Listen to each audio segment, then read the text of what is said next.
Hello, my name is Bill Haley. This is for the Facebook page called In Welfare, Transition to a Competitive Charity, so a competitive charity system. Read the top of the Facebook page, the big banner up top to get the bullet points or maybe the pinned post. There's a lot of other videos that go through the whole thing, but I'm just going to touch on one point right now within it. So we get rid of all the welfare. We go to a charity system. People have to mandated to contribute to the charity system. You get to contribute within your charitable philosophy and stuff like that.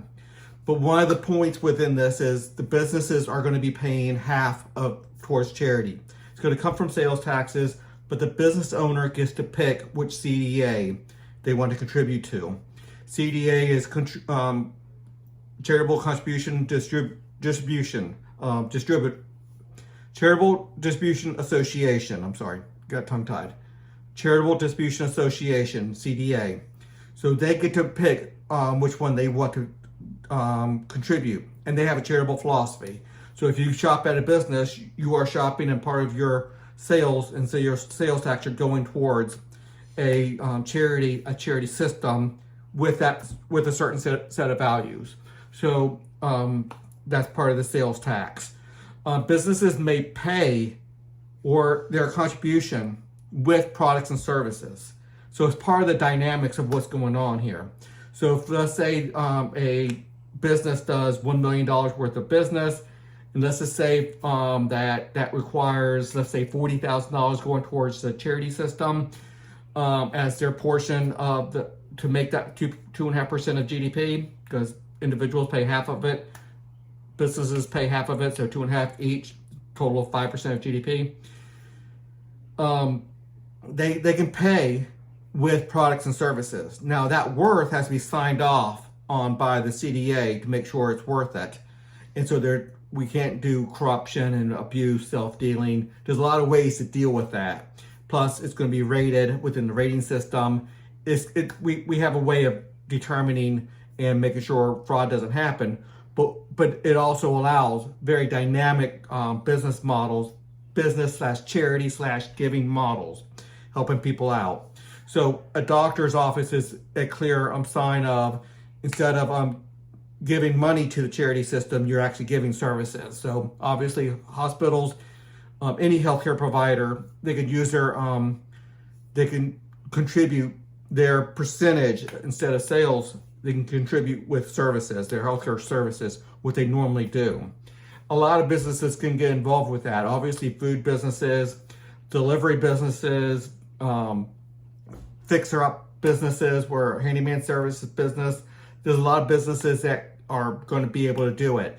Even businesses that don't seem like they're going to be able to, they might be able to contribute or have their workers come in and do charity hours instead.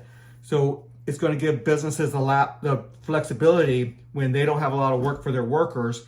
Instead of laying them off, let's say they need to get rid of, let's say, 5% of the workers. Instead of doing that, they just send the workers to spend some of their time doing charity work, legitimate charity work, as long as it's decent.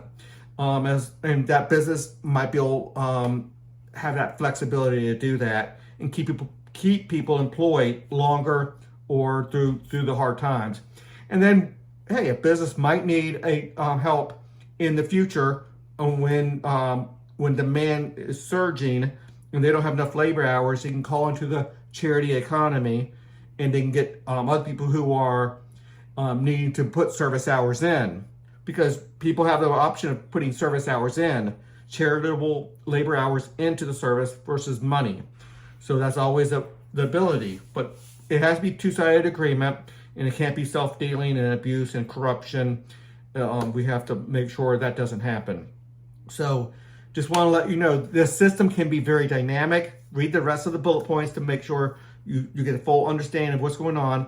But on the business side, when they're contributing, they can contribute products and services to multiple charities, multiple charitable systems within the charity economy. Look at the charity economy and realize how that's going to work.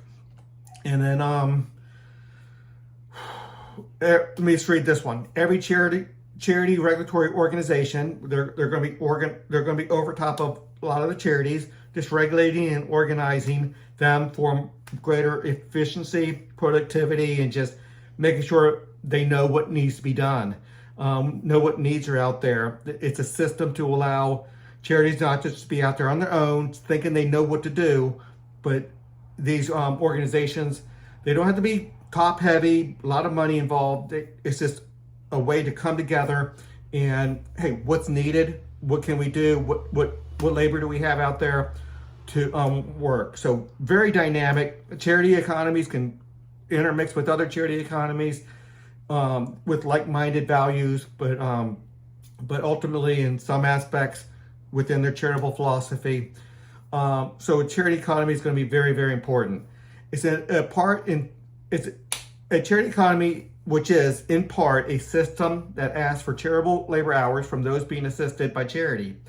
If it's wise to do that, sometimes it's not wise to do that. Sometimes it is.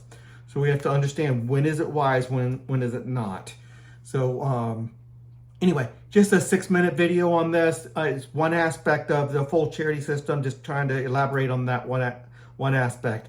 Look at Haley2024.org to see more aspects of it. But that one really is integrated within like a dozen or 2 dozen major government reforms. So you will see a little bit more there, but just this one aspect, one charity system can stand on its own, but better integrated with the whole system. Until the next video.